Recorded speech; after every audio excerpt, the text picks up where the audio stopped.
ఈ దినము కొరకు ఏర్పాటు చేయబడిన దేవుని వాక్య భాగంగా మత్తయి సువార్త 26వ అధ్యాయము, మత్తయి సువార్త 26వ అధ్యాయము 36వ వచనాన్ని చదువుకుందామండి.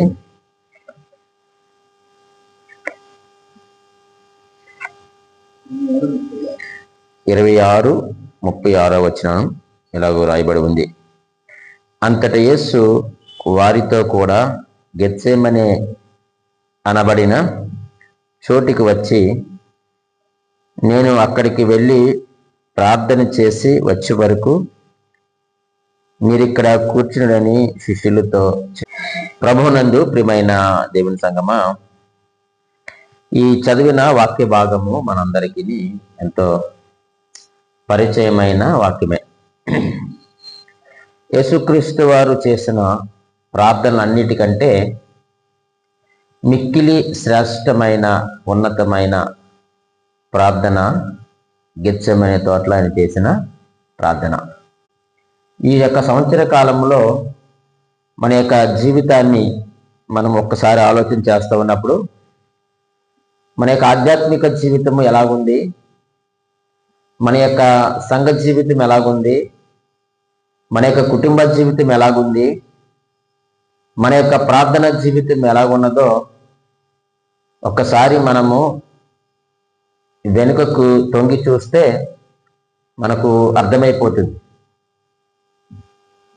యేసుక్రీస్తు వారు ఈ భూమి మీద ఉన్నప్పుడు ఆయన ప్రార్థనకు చాలా ప్రాముఖ్యతనిచ్చాడు. ప్రార్థన పరిచర్య ఇదే ఆయన గురిగా పెట్టుకొని తన యొక్క జీవితాన్ని ముగించినట్లుగా మనం చూస్తూ ఉన్నాం. ఈరోజు క్రైస్తవులుగా, ఆయన పిల్లలుగా, ఆయన్ని వెంబడిస్తున్న వారిగా మనము కూడా అటువంటి జీవితాన్ని కలిగి ఉండాలి. ఆయన స్వరూప్యంలోనికి మార్చబడము అంటే ఆయన చేసిన ప్రతి పని మనం చేయాలి. ఆయన ఎలా జీవించాడో అలా జీవించాలి. ఆయన ఎలా మాట్లాడినాడో అలాగే మనము మాట్లాడాలి. ఆయన ఏ విధముగా సువార్తను ప్రకటించాడో ఆ విధముగానే మనము సువార్తను ప్రకటించవలసిన వారిగా మనం ఉన్నాం. గెత్సేమనే యొక్క తోటలో యేసుక్రీస్తు వారు చేసినటువంటి ప్రార్థన, ఈ ప్రార్థనలో కొన్ని ప్రాముఖ్యమైన అంశాలు మనకు కనిపిస్తాయి. వాటిని క్లుప్తంగా మనము ధ్యానం చేద్దాం.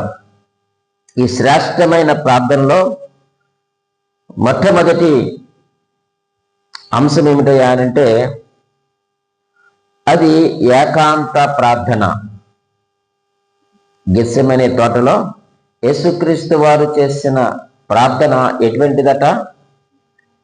అది ఏకాంత ప్రార్థన. లూకా సువార్త,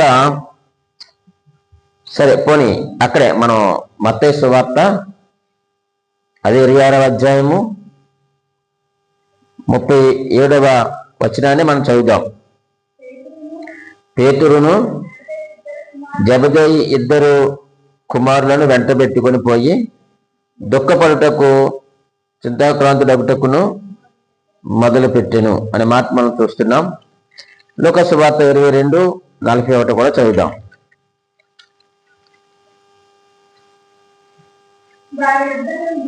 వారి యొద్ద నుండి రాతివేత దూరము వెళ్ళి మోకాళ్ళుని. మనము ఆలోచన చేస్తున్నటువంటి ఈ గెత్సేమనే తోటలో యేసుక్రీస్తు వారు చేసిన ప్రార్థనలో, ఈ శ్రేష్టమైన ప్రార్థనలో మొట్టమొదటి అంశం ఏమిటయ్యా అంటే ఏకాంత ప్రార్థన. ఆయన తన శిష్యుల నుండి తను తాను ఏం చేశాడంటే వేరు చేసుకొని తోటలోనికి వెళ్ళి వారి యొక్క శిష్యులను కూడా తీసుకుని వెళ్ళారు ప్రార్థనా సహకారం కోసం. వారిని ఒక చోట విడిచిపెట్టి వారి నుంచి ఆయన ఏం చేసుకున్నాడంటే వేరు చేసుకొని అనే మాట మనం చూస్తూ ఉన్నాం. లేక కొంత దూరము సాగిపోయి వారి వద్ద నుంచి దూరముగా వెళ్ళి అనేటువంటి మాటలు మనము చూస్తూ ఉన్నాం. అంటే ఈరోజు మనము ఏకాంతమైన ప్రార్థన మనం చేయాలి అని అంటే మొదట మనకు మనమే ఏం చేయాలంటే మనము వేరు చేసుకోవాలి. మనము ప్రత్యేకముగా ఉండవలసిన వారిగా ఉన్నాం. ప్రత్యేకముగా ఉండకపోతే మనం ఏకాంత ప్రార్థన చేయలేం. మనము వేరు చేసుకోకపోతే మనము ఏకాంత ప్రార్థన చేయలేము. మనం ఎప్పుడు కూడా కుటుంబంతో గడపాలి అని అనుకుంటున్నాం, మంచిదే. దేవుడు కుటుంబంతో ఉండమన్నాడు, కుటుంబాన్ని ప్రేమించమన్నాడు. కానీ ప్రభుత్వాన్ని సహవాసం కొనసాగాలి అని అంటే, అది దృఢంగా ఉండాలి అని అంటే కొన్ని మార్లు నీ కుటుంబం నుంచి నువ్వు వేరుగా ఉండాలి. అప్పుడే నీవు ఏకాంత ప్రార్థన నీవు చేయగలవు. ఈరోజు మనకు ఏకాంత ప్రార్థన అలవాటు తప్పిపోయింది. కుటుంబ ప్రార్థన ఉంది, మంచిదే, కాదనడం లేదు. కుటుంబ ప్రార్థన చాలా మంచిది. అలాగనే వ్యక్తిగతంగా మనకు ఉండవలసినటువంటి ప్రార్థన ఏమిటయ్యానంటే అది ఏకాంత ప్రార్థన. ఆ ఏకాంత ప్రార్థన చేయాలి అని అంటే కొన్నిటి నుండి మనము ప్రత్యేకంగా మనము జీవించాలి, ప్రత్యేకపరచుకోవాలి. యేసుక్రీస్తు వారు కూడా ఆయన గెత్సెమనే తోటలోనికి పేతురు, యోహాను, యాకోబులను తీసుకొని వెళ్ళాడు. వారిని ఒక చోట పెట్టి వారి నుంచి ఆయన ఏం చేశాడట, కొంచెము లోపలికి వెళ్ళాడు కదా. ఆ మాటను మనము లోకా సువార్తలో మనం చదువుతున్నాం. వారి యొద్ద నుండి రాతి వేత దూరం వెళ్ళి మోకాళ్ళుని అనే మాటను మనం చూస్తూ ఉన్నాం. ఈరోజు మనకు ప్రత్యేకించుకోవడం రావాలి. మనం ప్రార్థన చేయాలి అని అంటే ఏకాంతంగా ప్రభుత్వం మనము సమయమును గడపాలి అని అంటే ఖచ్చితంగా మన యొక్క జీవితంలో ఉండవలసిన మంచి లక్షణం ఏమిటంటే ప్రత్యేకంగా ఉండడం. అప్పుడే నువ్వు ఏకాంతముగా నువ్వు ప్రభువుని కలుసుకొనగలవు. అందుకే నీ గదిలోనికి వెళ్ళి తలుపు వేసుకొని రహస్యమందున్న నీ తండ్రికి నువ్వేం చెయ్యాలి, ప్రార్థన చెయ్యాలి. నీ ఒక్కడవే లోపలికి వెళ్ళు, ఏకాంతముగా ప్రభుతో సమయాన్ని నువ్వు గడుపు. ఆ సమయాన్ని నువ్వు ప్రభువుకు ఇస్తే ఆయనని హెచ్చిస్తాడు. నీ యొక్క ప్రతి మనవిని కూడా ఆయన వినడానికి సిద్ధము కలిగిన దేవుడు. మార్కు సువార్త 14వ అధ్యాయంలో కూడా ఈ మంచి మాటను మనము చూడగలుగుతూ ఉంటాం. మార్కు సువార్త 14వ అధ్యాయంలో 35వ వచనంలో ఈ మాట రాయబడి ఉంది. కొంత దూరము సాగిపోయి నేల మీద పడి, కదండి. మార్కు సువార్తలో ఏమని రాయబడి ఉందండి? కొంత దూరము సాగిపోయి నేల మీద పడి. లూకా సువార్తలోనేమో వేరు చేసుకున్నాడు. ఇక్కడ చూస్తే కొంత దూరము సాగిపోయి అనే మాట మనం చూస్తున్నాం. ప్రియమైన వాళ్ళారా, 39వ వచనం కూడా చదువుతాం. మార్కు సువార్త తిరిగిపోయి ఇంతకు ముందు పలికిన మాటల్ని పలుకుచు ప్రార్థించుచుండెను. చూడండి ప్రియమైన వాళ్ళారా, ఆయన ఏకాంతముగా ఉండి ప్రత్యేకముగా ఉండి ప్రభువుకి ఏం చేస్తున్నాడట, ప్రార్థన చేస్తున్నట్లుగా మనకు కనిపిస్తూ ఉంది. అందుకే యేసుక్రీస్తు వారు చేసిన ప్రార్థనలన్నిటిలో కూడా ఇది మిక్కిలి శ్రేష్టమైన ప్రార్థన అని నేను మీకు తెలియజేసి ఉంటున్నాను. రెండవదిగా ఆ ప్రార్థనలో ఉన్న మరొక ముఖ్యమైన అంశం ఏమిటంటే అది విధేయత గల ప్రార్థన. మొదటిది ఏకాంత ప్రార్థన, రెండవది విధేయత కలిగిన ప్రార్థన.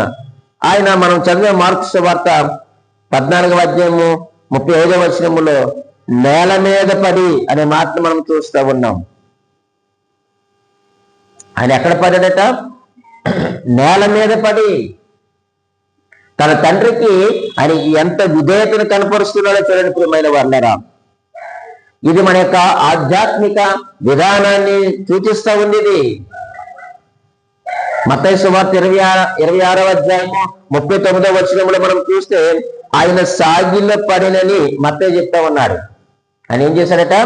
సాగిలు పడ్డాడని మత్తయి రాస్తే మార్కు అంటున్నాడు ఆయన నేల మీద పడి. ఈరోజు ఒకవేళ మనం వయసు రీత్యా మనం మోకరించకపోవచ్చు గాక, కానీ ఈరోజు మోకరించగలిగి కూడా మనం మోకరించలేకపోతా ఉన్నాం. ప్రార్థించేటప్పుడు మనం మోకరించగలిగి కూడా మనం మోకరించలేకపోతా ఉన్నాం. మోకరించకపోతే మోకరించకపోయాము, కానీ కళ్ళు మూసుకునే అలవాటు కూడా చాలా మందికి లేదు ప్రార్థన అంటే. యేసుక్రీస్తు వారు ఆయన విధేయత కలిగిన ప్రార్థన చేస్తా ఉన్నాడు. మరి సాక్షాత్తు ఆ పరమ రక్షకుడు యేసుక్రీస్తు వారితో మనం మాట్లాడలేక తండ్రితో మనము మాట్లాడడానికి ఆయన సన్నిధిలో మనం మొరపెడతా ఉన్నప్పుడు ఏ విధముగా మనం ప్రార్థన చేయాలి? అనాలోచనగా మనం ప్రార్థన చేస్తామా? విధేయతను మనం కనపరచమా? ప్రియమైన వాళ్ళారా, విధేయతను కనపరచాలి. ఆ లూకా సువార్త 22వ అధ్యాయము 41వ వచనములో ఏమన్నాడు? మోకాళ్ళుని, మరియు ఆయన మోకాళ్ళుని ప్రార్థన చేశాడు. నేల మీద పడి మోకరించాడు ఆయన. ఆయన కూర్చొని ప్రార్థన చేయలేదు ఆయన. నువ్వు దేవునితో మాట్లాడేటప్పుడు మన విధేయతను కనపరచాలి. ఆయన న్యాయాధిపతి అయినటువంటి దేవుడు, ఆయన ప్రార్థన ఆలకించే దేవుడు, ఆయన రాజులకు రాజు, ఆయన ప్రభువులకు ప్రభు, ఆయన మహాగణుడు, మహోన్నతుడైనటువంటి దేవునితో నువ్వు మాట్లాడేటప్పుడు మనం చాలా జాగ్రత్త వహించాలి. మనము విధేయతను కనపరచవలసిన వారుగా ఉన్నాం. యేసుక్రీస్తు వారు తన తండ్రికి విధేయతను కనపరిచారు ప్రార్థనలో. ఏకాంతముగా ప్రార్థన చేశాడు యేసుక్రీస్తు వారు. మూడవదిగా ఆ శ్రేష్టమైన ప్రార్థన ఉన్న మరొక అంశం ఏమిటంటే అది కుమారుని ప్రార్థన. ఎవరి ప్రార్థన? మార్కు సువార్త 14వ అధ్యాయము 36వ వచనం. నాయన తండ్రి, చాలండి, నాయన తండ్రి అన్నాడు. నాయన తండ్రి, అబ్బా తండ్రి అని ప్రార్థించినట్లుగా మనం చూస్తూ ఉన్నాం. తండ్రితో గల సన్నిహిత సంబంధము ఒక్కసారిగా ప్రత్యక్షపరచబడింది. ఈరోజు మనము ఆయనకి ఎవరమండి? మనము కుమారులము. ఆయనకి మనం ఎవరము? కుమారులము, ఆయన పిల్లలము. కాబట్టి మనము కూడా ప్రార్థించినప్పుడు ఆ ప్రార్థనకు ఉన్నటువంటి అంశం ఏమిటంటే ఇది కుమారుని యొక్క ప్రార్థన. తండ్రి అని పిలవగలుగుతున్నాం మనం. దేవుడు మనకిచ్చినటువంటి గొప్ప ఆధిక్యత అది. తన యొక్క విధేయతను తండ్రికి కనపరచడమే కాదు ప్రియమైన వాళ్ళరా, తండ్రి యొక్క ప్రేమ కూడా తన యొక్క విధేయతను ఏమి చేస్తున్నాయంటే అంగీకరించింది. చూసారా, మన తండ్రి ఎంత గొప్పవాడు. ఒక్కసారి కనుక తండ్రి అని మనం పిలవగలిగితే ఆయన వెంటనే స్పందించేటువంటి దేవుడు. యేసుక్రీస్తు వారు ప్రార్థించినప్పుడు కూడా ఆయన స్పందించాడు. చివరి మనం చూస్తే ఆ విషయాన్ని మనం ఈరోజు మనం ఎలా ప్రార్థన చేస్తున్నాం దేవునికి? మనం కుమారులుగా కుమార్తెలుగా మనం ప్రార్థన చేయగలుగుతున్నామా? ఎస్, దేవుడు నాకు తన యొక్క కుమారత్వాన్ని ఇచ్చారు అని గుర్తెరుగుని ప్రార్థన చేయగలుగుతున్నావా? అది కుమారుని యొక్క ప్రార్థన. ఆయన మనకు మాదిరించిపోయాడండి. అన్ని విషయాల్లో కూడా, ప్రార్థించడంలో కూడా ఆయన మనకు మాదిరిగా కనిపిస్తూ ఉన్నాడు. ఈరోజు మనము ఆయన యొక్క పిల్లలము. ఎలాగ పిల్లలమయ్యాము అంటే తన కుమారుడైన యేసుక్రీస్తు వారి యొక్క రక్తములో మనము కడగబడుట ద్వారా, ఆయన రక్తములో కడగబడి విమోచించడం ద్వారా మనమందరము కూడా కుమారులమయ్యాము. ఆయన జ్యేష్ఠ కుమారుడైతే మనమందరము ఆ జ్యేష్ఠ కుమారుని యొక్క రక్తములో కడగబడి మనము కూడా ఆయనకి ఏమయ్యాము చెప్పండి? కుమారులము, కుమార్తెలమైనాము. ఈరోజు మరి మనము మన కొరకు తన కుమారుని పంపించినటువంటి ఆ దేవుని వైపు చూచి మనము తండ్రి అని మనం పిలవగలుగుతున్నామా? ఆయన మనకు శ్రేష్టమైన ఈవులను సిద్ధపరిచినటువంటి ఆ దేవుని యొక్క హృదయాన్ని మనం ఎరిగి మనం తండ్రి అని పిలవగలుగుతున్నామా ప్రార్థనలో? అంటే మనం ప్రార్థన చేస్తా ఉన్నాము, కానీ ఆయన ఎలా సంబోధించారో కూడా మనకు అర్థం కావడం లేదు. ఒకవేళ పెదవులతో సంబోధిస్తున్నావేమో, అనాలోచనగా సంబోధిస్తున్నావేమో. కాదు. ఆయనకు మనకు మధ్య ఉన్నటువంటి సంబంధం ఏమిటంటే తండ్రి కుమారుల సంబంధం ఉంది. నువ్వు ఆ సంబంధంతో ప్రార్థన చేయి. ఆ సంబంధంతో మనం ప్రార్థన చేసినప్పుడు మనకి ఏది కావాలో సమస్తాన్ని మన తండ్రి మనకి ఏం చేస్తాడు చెప్పండి? అనుగ్రహిస్తాడు ఆయన. మన పిల్లలు అడిగితే మనం ఇవ్వకుండా ఉంటామా చెప్పండి? మనం ఎప్పుడైనా మన పిల్లలు డాడీ నాకు ఇది కావాలి, నాన్న ఇది కావాలని అడిగినప్పుడు ఏ రోజైనా మనం మన పిల్లలకి ఇవ్వకుండా ఉన్నామా?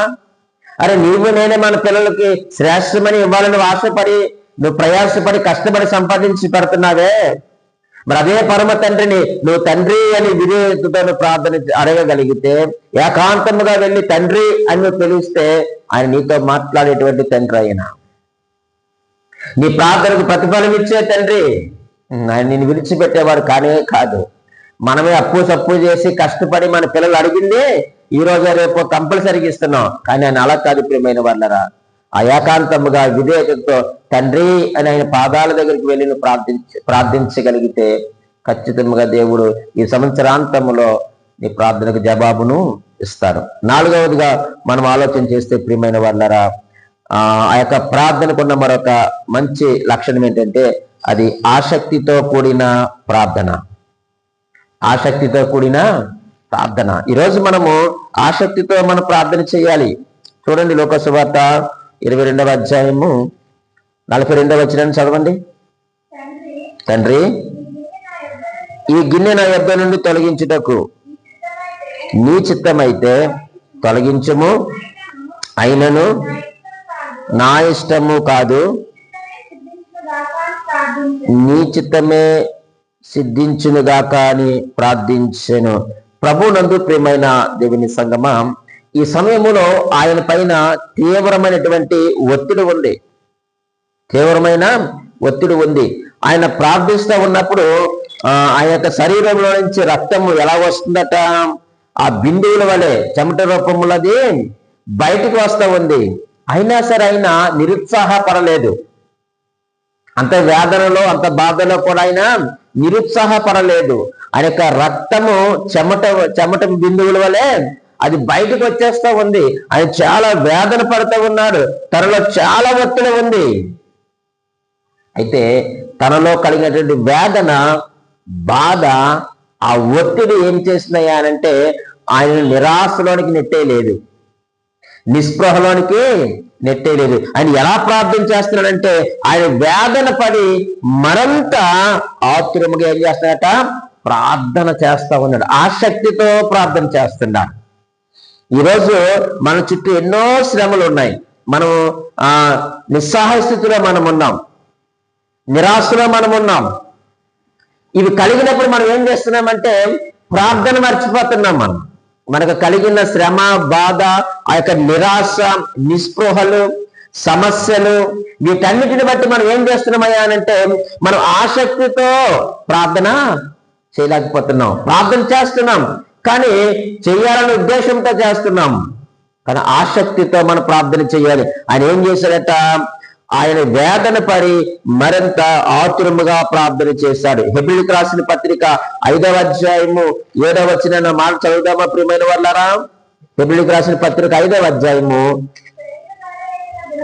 శరీర దారి అయిన దినములలో మహారోదనముతోను కన్నీళ్లతోనూ తన్ను మరణము నుండి రక్షించగలవానికి ప్రార్థనలను యాచనలను సమర్పించి భయభక్తులు కలిగి ఉన్నందున ఆయన అంగీకరింపబడెను. శరీరధారైన దినములలో మహారోదనముతో ఆయన ప్రార్థన చేస్తున్నాడట. ఆయన పడినటువంటి తీవ్రమైన ఒత్తిడి ప్రియమైన వాళ్ళరా, తన యొక్క శరీరంలో రక్తము చెమట బిందువులే అది బయటకు వచ్చేస్తా ఉంది. అటువంటి సమయములో ఆయన ప్రియమైన దేవుని బిడ్డలారా ఆసక్తితో కూడిన ప్రార్థన చేశాడు. ఆయన ప్రార్థన చేశాడు. ఆయన నిరుత్సాహపడలేదు. ఈరోజు మనం నిరుత్సాహపడిపోతున్నాం. మన కుటుంబంలో ఉన్న చాలా చిన్న సమస్యలండి, చాలా చిన్నవి, అవి చాలా చిన్నవి. వాటి వలన మీరు నిరుత్సాహపడద్దు, మీరు వేదన చెందొద్దు, మీరు అలసిపోవద్దు, వెనకకి జారిపోవద్దు. యేసుక్రీస్తు వారు మనకు మాదిరి ప్రియమైన వాళ్ళారా, ఆయన శ్రేష్టమైన ప్రార్థన చేశాడండి ఈ భూమి మీద. ఆయన కదండి శ్రేష్టమైన ప్రార్థన. ఆయన మహారోదనముతోను కన్నీళ్లతోనూ ఆ మరణము నుంచి తప్పించే వారికి ప్రార్థన చేశాడు. ఆయననే మరణం నుంచి తప్పించిన దేవుడు. నీ శ్రమ నుంచి, నీ వేదన నుంచి, నీ బాధ నుంచి, నీ కన్నీటి నుంచి నేను తప్పించలేడా ఆయన? నిన్ను సంరక్షించలేడా ఆయన? నిన్ను ఉజ్జీవింప చేయలేరా? తిరిగి మరలా నిన్ను మన్నించలేడా నీ దేవుడు? ఏది ఈరోజు ఆసక్తితో కూడిన ప్రార్థన? ఒక్కసారి ఈ 2025 సంవత్సరము వెనుకకి తిరిగి మనం చూసుకుంటే నువ్వెన్ని మారులు ఆసక్తితో ప్రార్థన చేశావు? ఎప్పుడు చూసిన నిరాశతోనే ప్రార్థన చేశావా? ప్రభు ఏదో చేతి చెయ్యి, లేకపోతే లేదన్నట్టుగా అలవాటుగా ఒక మాటలు జరిగేసేసావా ఆయన ఎదుట? లేదు ప్రియమైన దేవుని సంగమం, యేసుక్రీస్తు వారు చేసిన ప్రార్థన ఈరోజు చేయాలి. నువ్వు మహారోదనముతోనూ కన్నీళ్లతోనూ తను మరణం నుంచి రక్షింపగలవానికి ప్రార్థనలు సమర్పించుకున్నాడట, యాచనలు అడిగాడు. ఒక మాటలో చెప్పాలంటే అడుక్కున్నట్టే. యాచనలు అంటే ఆశించడం. కన్నీటితో ప్రార్థన చేశాడు ఆయన, ఆసక్తితో ప్రార్థన చేసినట్లుగా మనకు కనిపిస్తూ ఉంది. ఐదవదిగా మనం ఆలోచన చేస్తే ప్రియమైన వాళ్ళారా, ఆ యొక్క శ్రేష్టమైన ప్రార్థనలో మరొక అంశం ఏమిటంటే అది కాపాడే ప్రార్థన. ఎటువంటి ప్రార్థన అండి అది? కాపాడే ప్రార్థన. మార్కు సువార్త 14వ అధ్యాయము 39వ వచనాన్ని మరలా చదువుదాం మనం. 14:39. తిరిగిపోయి ఇంతకు ముందు పలికిన మాటలనే పలుకుచు ప్రార్థించను. చాలు ప్రియమైన వాళ్ళారా, యేసుక్రీస్తు వారు ఏమన్నారంటే అడుగుడి మీకు ఇయ్యబడును, వెదుకుడి మీకు దొరుకును, తట్టుడి తీయబడును. ఇప్పుడు ఆయన ఏం చేస్తా ఉన్నాడు? ప్రార్థించి తన శిష్యుల దగ్గరకు వచ్చారు, వారు నిద్రపోతా ఉన్నారు. ఈయన మరలా ఏం చేస్తున్నాడు? అక్కడికి వెళ్ళిపోయి మరలా ఏం చేస్తున్నాడు ఆయన? ముందు ఏ ప్రార్థన అయితే చేశాడో, ముందు ఏ మాటలైతే పలికాడో అవే మాటలను ఆయన ఏం చేస్తున్నాడు చెప్పండి? పలుకుతా ఉన్నాడు. ఆయన తను ప్రత్యేకపరచుకోవడమే కాదు కానీ ప్రియమైన వాళ్ళరా, ఆయన మాటలు కూడా చాలా ప్రత్యేకంగా ఉన్నాయి. ఆయన మరలా వెళ్ళి ఆయన ఏం చేస్తాడు చెప్పండి? ప్రార్థన చేస్తా ఉన్నాడు. తను కాపాడేవాడు ఎవరండి? ఆయనే. తండ్రి నీ చిత్తమైతే ఈ గిన్నె నా యొద్ద నుంచి తొలగించు, నీవే మరణం నుంచి తప్పించగలవు, నాకు వచ్చిన వేదన నుంచి, బాధల నుంచి, శ్రమ నుంచి, కష్టము నుంచి నీవు మాత్రమే నన్ను నువ్వు తప్పించగలవు అని ప్రియమైన వాళ్ళారా, తను కాపాడేవాడికి ఆయన ఏం చేస్తాడు చెప్పండి? ప్రార్థన చేస్తా ఉన్నాడు. పౌలు గారు కూడా ప్రార్థన చేశారు. ఏమనంటే, అయ్యా నా శరీరంలో ఏముంది చెప్పండి? ముళ్ళుంది, ఆ ముళ్ళును తీసివేయి అని ముమ్మారు ప్రార్థన చేశాడట. పౌలు గారికి తెలుసు ఆయన శరీరంలో ఒక ముళ్ళేదో ఆయనకి తెలుసు, ఆ ముళ్ళును ఆయన మాత్రమే తీయగలని ఎరిగిన వాడే తను కాపాడే వారికి ప్రార్థన చేస్తూ ఉన్నాడు. యేసుక్రీస్తు వారు కూడా తను కాపాడే వారికి ఏం చేస్తాడు చెప్పండి? ప్రార్థన చేస్తూ ఉన్నాడు. ఇది కాపాడే ప్రార్థన. మరి ఈ రోజున ఎప్పుడైనా నిన్ను కాపాడిన నీ దేవునికి ఈ సంవత్సర కాలంలో ఎన్ని మార్లు ప్రార్థన చేస్తావు? ఈ సంవత్సరం అంతా నిన్ను కాపాడాడు కదండి. ఈ సంవత్సరంలో ఇది చివరి శనివారము. మరలా ఈ శనివారాన్ని మనం 2025లో మనము చూడలేము. మరొక నూతనమైన సంవత్సరాన్ని మనం ముందుంచినటువంటి దేవుడు. మరి ఇంతవరకు నేను కాపాడిన దేవుడికి నువ్వు ప్రార్థన చేస్తున్నావా? కాపాడమని నువ్వు ప్రార్థన చేస్తా ఉన్నావా? ఆయన ప్రార్థన అది కాపాడే ప్రార్థనగా మనకు కనిపిస్తూ ఉంది. ఆరవదిగా మనం ఆలోచన చేస్తే ప్రియమైన వాళ్ళరా, అది వీడ్కోలు ప్రార్థన. ఇక అది చివరి ప్రార్థన. తన యొక్క జీవితానికి, తన యొక్క పరిచర్యకు, తన ఏ పని మీద వచ్చాడో ఆ పనికి శరీరధారిగా తన పనిని ముగించుకోవడానికి అదే ప్రార్థన ఏనంటే అది వీడ్కోలు ప్రార్థన. మార్కు సువార్త 14వ అధ్యాయము 36వ వచనంలో, నాయనా తండ్రి నీకు సమస్తము సాధ్యము, ఈ గిన్నె నా యొద్ద నుండి తొలగించుము, అయినను నా ఇష్ట ప్రకారము కాదు నీ చిత్త ప్రకారమే కానిమ్ము. ఇది వీడ్కోలు ప్రార్థన. ఆయన ఏమనంటే ఆ పాత్ర తొలగించబడాలని ప్రార్థన చేశాడు. కానీ ప్రియమైన వాళ్ళరా, దానికి మినహాయింపును కూడా యేసుక్రీస్తు వారు ఇచ్చారు. ఏమని అంటే, అయినను నా ఇష్టము. చూసారా ఎంత గొప్ప ప్రార్థన, ఎంత గొప్ప ప్రార్థన. తండ్రి నీ చిత్తమైతే ఈ గిన్నె నా యొద్ద నుంచి తొలగించు. మళ్ళీ వెంటనే ఏమన్నాడైనా, అయినను నా ఇష్టము కాదు, లేక నా ఇష్ట ప్రకారము కాదు. నా ఇష్ట ప్రకారం కాదు, నీ చిత్తమే కానిమ్ము. ప్రభునందు ప్రియమైన దేవుని మరొక మాటను కూడా మీకు చెప్పి నేను ముందుకు వెళ్తాను. మత్తయి సువార్త 26వ అధ్యాయము 42వ వచనాన్ని ఒకసారి చదువుదాం. చూడండి, 26వ అధ్యాయము మత్తయి సువార్త 42వ వచనం ఈ మాట రాయబడి ఉంది. మరలా రెండవ మారు వెళ్ళి, నా తండ్రి, నేను దీనిని త్రాగితేనే గాని ఇది నా యొద్ద నుండి తొలగిపోవుట సాధ్యము కాని ఎడల నీ చిత్తమే సిద్ధించునుగాక. ఆయన రెండవ మారు వెళ్ళి ఏమని ప్రార్థన చేస్తున్నాడు? ముందు తండ్రి, నీ చిత్తమైతే ఈ గిన్నెను నా యొద్ద నుంచి తొలగించమన్నాడు. మరలా రెండవ మారు వెళ్ళి ఏం ప్రార్థన చేస్తామనంటే, అయ్యా ఇది నా యొద్ద నుంచి తొలగిపోవడము చెప్పండి సాధ్యము కాదు. ఎందుకంటే ఖచ్చితంగా నేనేం చేయాలి? ఈ పాత్రలోది నేను త్రాగాలి. ఈరోజు ప్రియమైన దేవుని సంగమా, దేవుడు మనకు అనుమతించిన శ్రమను మనం ఎందుకు వద్దనుకుంటున్నాం? తీసేని ఎందుకు అనుకుంటున్నాం? మనం నన్ను తప్పించే ప్రభుని ఎందుకు అనుకుంటున్నావు నువ్వు? చెప్పండి, ఎందుకు మనము నాకు శ్రమలు వద్దని ఎందుకు అనుకుంటున్నావు? యేసుక్రీస్తు అలా అనుకోలేదు. తండ్రి, నీ చిత్తం అయితే ఈ గిన్నె నా యొద్ద నుంచి తొలగించు, కానీ నా చిత్తము కాదు, నీ చిత్తమే జరిగించు. ఏమిటి నీ చిత్తం? నేను ఆ పాత్రలోనిది త్రాగాలి, ఆ శ్రమ నేను అనుభవించాలి, ఆ భారాన్ని నేను మోయాలి, ఈ లోక పాపములన్నీ కూడా నేను మోయాలి, ఆ శిలువ భారాన్ని నేను మోయాలి. అది నీ చిత్తం.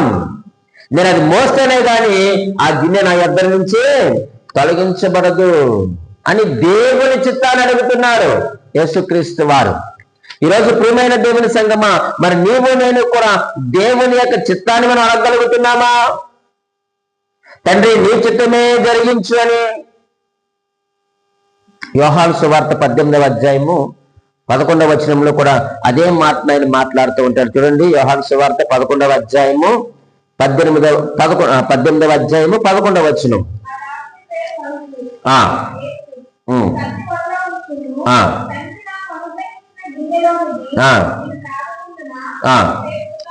చూడండి ప్రియమైన వారు, ఎంత చక్కని మాట యేసుక్రీస్తు వారు మాట్లాడుతూ ఉన్నారో కదండి. ఆయనకు తెలుసు సమస్తము కూడా. తండ్రి నాకు అనుగ్రహించిన గిన్నెలోనిది నేను త్రాగకుందునా అని పేతురుతో చెప్తా ఉన్నారు. ఈ రోజు దేవునికి శ్రమ ఎందుకు అనుమతించాడంటే నీవు మాత్రమే భరించగలవని నీకు ఇచ్చాడు ఆయన. అది గుర్తుపెట్టుకోండి మీరు. ఈరోజు ఈ 2025 సంవత్సరంలో మీకు ఏదో శ్రమలు వచ్చి పడిపోయారు, మీరు బాధపడిపోతున్నారేమో. ఎందుకు దేవుడు అనుమతించాడు? నీవు మాత్రమే భరించగలవని నీ కుటుంబంలో.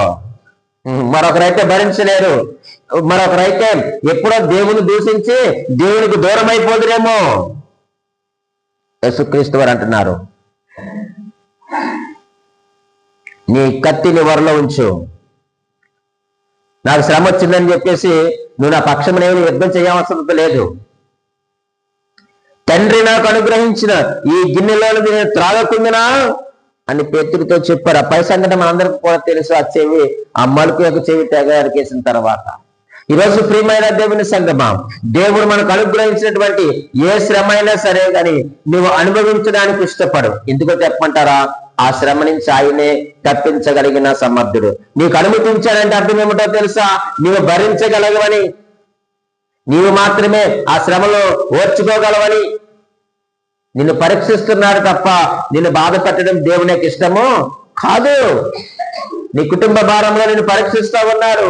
నీ యొక్క ఆధ్యాత్మిక జీవితంలో నేను పరీక్షిస్తున్నాడు. నీ సంఘ జీవితంలో దేవుడు నిన్ను పరీక్షిస్తున్నాడు. నీ యొక్క ఉద్యోగ జీవితంలో నేను పరీక్షిస్తున్నాడు దేవుడు. అటువంటి సమయంలో ఎందుకు నువ్వు కృంగిపోతున్నావు? యేసుక్రీస్తు వారు అంటున్నారు, తండ్రి నీ చిత్తమే జరిగించని వీడ్కోలు ప్రార్థన చేస్తున్నాడా? ఈ 2025 సంవత్సరంలో నీ ప్రార్థన ఎలా ఉండాలో తెలుసా? తండ్రి నీ చిత్తమే జరిగించని నీవు కూడా వీడ్కోలు ప్రార్థన నువ్వు చేయి. నా చిత్తము కాదు, నా ఇష్టము కాదు, నీ చిత్తమే జరిగించు. ఈ సంవత్సరం అంతా నీ చిత్తమే జరిగించావు. ఇదిగో రాబోతున్నటువంటి సంవత్సరంలో కూడా నీ చిత్తమే జరిగించు.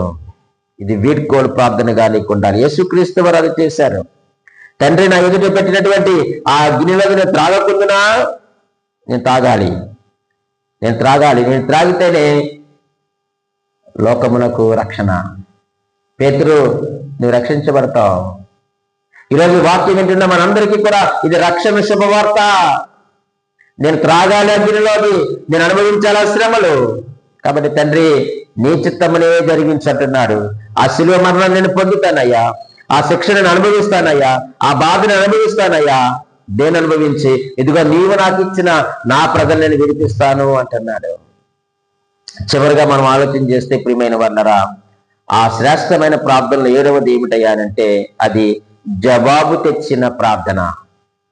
7వది ఏంటి చెప్పండి? జవాబు తెచ్చిన ప్రార్థన. చదువుదాం లూకా సువార్త 22వ అధ్యాయము 43వ వచనాన్ని మనం చదువుదాం. 22:43 వచనంలో ఇలాగ రాయబడి ఉంది, అప్పుడు పరలోకము నుండి ఒక దూత ఆయనకు కనబడి ఆయనను బలపరిచెను. అబ్బా, ఎంత గొప్ప ప్రార్థన ప్రియమైన వాళ్ళరా! జవాబు తెచ్చిన ప్రార్థన. తండ్రి విన్నాడు ఆ ప్రార్థన, తండ్రి విన్నాడు ఆ ప్రార్థన. అక్కడున్న దేవదూతలు పరలోకము నుంచి ఆ యొక్క దైవ తనయుని యొక్క ఆ ప్రార్థన ఏం చేసి బలపరిచి విచారకరమైనటువంటి ఆ యొక్క గెత్సేమనీలో బాధతో కూడిన భయంకరమైనటువంటి ఆ పాత్రలను ఆయన త్రాగాడాయన. దేవుని దూతలు వచ్చి ఆయనకి ఏం చేశాయట? పరిచర్య చేశాయి, ఆయనను బలపరిచాయి. ఏం బలపరిచాయి? ఆయన ప్రార్థన బలపరిచాయి. ఆయనకు శారీరక బలాన్ని ఇవ్వలేదు. దేవుని దూతలు వచ్చి ఏం చేశారట? ఆయనను బలపరిచారు. ఆయన ఏం చేశారని బలపరిచారు? ప్రార్థన చేశారు. తండ్రి, నీ చిత్తమైతే ఈయన నా యొద్ద నుంచి తొలగించు, ఆయనను నా ఇష్టము కాదు, నీ చిత్తమే సిద్ధించును గాక అని ప్రార్థించినప్పుడు పరలోకమున ఒక దూత ఆయనకు కనబడి ఆయనను బలపరిచెను, ప్రార్థనా సహకారం అందించెను. ఎంత గొప్ప భాగ్యము ప్రియమైన వాళ్ళరా! ఈరోజు మన కుటుంబంలో మనకు ప్రార్థనా సహకారం అందించేవారు ఎవరండి?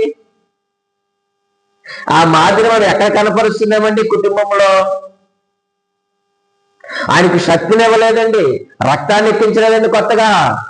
ఆయన చేసిన ప్రార్థనను దేవునితో ఏం చేశాడట? కాబట్టి ఆయన పాత్రలో ఏం చేశాడు? త్రాగాడు. ఆయన త్రాగిన తర్వాత ఏమైందండి? తిరిగి ఆయన జీవములోనికి వెళ్ళాడు. మరలా తన యొక్క ఆనందంలోనికి ఆయన ప్రవేశించాడు. అది శాశ్వత కాలం ఉండిపోయిందా శ్రమ ఆయనకు? లేదు. కాబట్టి ఈరోజు ప్రియమైన వాళ్ళరా, మనము ఏకాంత ప్రార్థన చేయడమే కాదు కానీ మన ప్రార్థనకు జవాబు వచ్చే విధముగా మనము ప్రార్థన చేయాలి. దేవుని దూత వచ్చి ఆయనను బలపరిచిందంట. ప్రార్థనలో బలపరిచాడు దేవుని దూత వచ్చి. ఇంకా బలమైందా ఆ ప్రార్థనా సహకారాన్ని అందిస్తే యేసుక్రీస్తు వారు ఇంకా ఇంకా ఇంకా చక్కగా ప్రార్థన చేశాడు. ఆయన తన యొక్క ఆ యొక్క ఒత్తిడంతా కూడా పోయింది, తన శ్రమను మర్చిపోయాడు, బాధను మర్చిపోయాడు.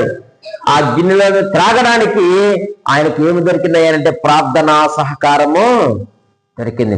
ఆ ప్రార్థనా సహకారం దొరికింది కాబట్టి ప్రియమైన వాళ్ళరా, ఆయన తర్వాత జీవములోనికి వెళ్ళాడు, ఆనందంలోనికి ఆయన ప్రవేశించాడు. ఈరోజు దేవునికి సంతోషాన్ని, ఆనందాన్ని ఇవ్వడానికి ఇష్టపడతా ఉన్నాడు. దేవుడు నిన్ను ఆనందింపచేయాలని ఆశ కలిగి ఉన్నాడు. తన యొక్క జీవంలో నిలబెట్టాలనుకుంటున్నప్పుడు ఖచ్చితంగా శ్రమల గుండా నిన్ను నడిపిస్తాడు, ఆ వేదనల గుండా నిన్ను నడిపిస్తాడు, ఆ యొక్క కష్టముల గుండా నిన్ను నడిపిస్తాడు. నువ్వు నడవడానికి ఇష్టపడు, తండ్రి చిత్తానికి అప్పగించి ఉన్నాడు. నువ్వు ఏకాంత ప్రార్థన చేస్తూ ఉన్నాడు కదండి, విధేయతను కనపరుస్తూనే ప్రార్థన చేయి. ఒక కుమారుడిగా సంబంధం కలిగి ప్రార్థన చేయి. ఆయనే కాపాడేవాడని నువ్వు కాపాడే ప్రార్థన చేయి. వీడ్కోలు ప్రార్థన చేయి. తండ్రి, నీ చిత్తమే, నీ చిత్తమే, ఇంకా ఇట్లు నీ చిత్తమే, ఇట్లు కింద నీ పేరు రాయబడాలంతే. వీడ్కోలు ప్రార్థన. ఇక నో మోర్ ఆర్గ్యుమెంట్స్ ఆయనతో. తండ్రి, నీ చిత్తమే, నీ ఇష్టమే నా జీవితంలో జరిగించు, నా కుటుంబంలో జరిగించు అని ప్రార్థన చేశాడు. చివరిగా ఆయన ప్రార్థనల సారాంశం ఏంటంటే అది జవాబు తెచ్చిన ప్రార్థన. ఈరోజు దేవునికి జవాబు ఇవ్వడానికి ఇష్టపడతా ఉన్నాడు. అడుగు. ఈ సంవత్సరాంతంలో ఈ కొన్న 4-5 రోజుల్లో నువ్వు అడుగు, ప్రభువా ఈ 2025వ సంవత్సరంలో నా పట్ల నీ చిత్తాన్ని జరిగించు నాయన. జరిగించావు. నేను శ్రమలో వచ్చినప్పుడు చాలా భయపడ్డాను, కానీ ఆ శ్రమల్లో నన్ను బలపరచడానికి నీ దూతలు నాకు ప్రక్కన నిలబెట్టి వారు నాకు సహకారాన్ని అందించారు. మనకు తెలియదు. నువ్వు ప్రార్థన చేస్తా ఉన్నప్పుడు, నువ్వు కన్నీరు కారుస్తా ఉన్నప్పుడు, గదులను ఏకాంతముగా ప్రభుత్వాలు మాట్లాడుతూ ఉన్నప్పుడు, నీ శక్తి చాలనప్పుడు దేవుడు నీ దూతలను, తన దూతని ప్రక్కన నిలబెట్టి నీ ప్రార్థన బలపరిచిన దేవుడు, నీ ప్రార్థన విన్న దేవుడు, నీ ప్రార్థనకు జవాబునిచ్చినటువంటి దేవుడు, నీ ప్రార్థనకు ప్రతిఫలం ఇచ్చిన దేవుడు, నిన్ను ఆశీర్వదించిన దేవుడు, నిన్ను దీవించిన దేవుడు, తన యొక్క జీవములోనికి, తన యొక్క ఆనందములోనికి, తన సంతోషంలోనికి, తన యొక్క స్వారూప్యములోనికి, తన యొక్క సహవాసములోనికి నిన్ను మార్చుకోవడానికే నిన్ను శ్రమల గుండా నడిపిస్తూ ఆ శ్రమలలో నీకు తోడైనటువంటి దేవుడు. నువ్వు ఒక్కవే ప్రార్థించలేదు, నువ్వు ఒకదానివే ప్రార్థించలేదు. సహోదరి సహోదరుడా, నీ ప్రక్కన ఆయన దూతలు నీకు తోడుగా ఉండి నీ పక్షమున వారు కూడా ప్రార్థన చేస్తా ఉన్నారు. నేను బలపరుస్తున్నారు ప్రార్థనలో. ఈరోజు ఆ యొక్క బలపడేటువంటి అనుభవంలోకి నువ్వు వచ్చావా? రావాలి ప్రియమైన వారులారా. ప్రార్థన జీవితాన్ని మనం మెరుగుపరుచుకోవాలి. కన్నీటి ప్రార్థన మనకు ఉండాలి. వేదనతో కూడిన ప్రార్థన, విధేయత కనపరిచింది ప్రార్థనలో. ఈరోజు ఆ విధేయతతో కూడిన ప్రార్థన లేకే ప్రార్థనలకు మనం జవాబులు పొందుకోలేకపోతున్నాం. 7 అంశాలు నువ్వు దృష్టించిన ప్రార్థన చేయగలిగితే యేసుక్రీస్తు వారికి ఆయన తండ్రి అయినటువంటి దేవుడు జవాబునివ్వగలిగింది, నీకు నాకు ఇవ్వడా? అసలు ఆయన పంపించిందే మన కోసం కదా, తన సొత్తుగా చేసుకోవడానికి కదా ఆయన ఈ లోకానికి పంపించాడు. ఆయనతో మాట్లాడడానికి జవాబు ఇచ్చిన దేవుడు ఈరోజు నీకు నాకు కూడా జవాబునివ్వడానికి ఆయన సిద్ధంగా ఉన్నాడు. అటు ప్రార్థన జీవితాన్ని మనము కలిగి ఉందాం. దేవుడి మాటలు దీవించి ఆశీర్వదించునుగాక.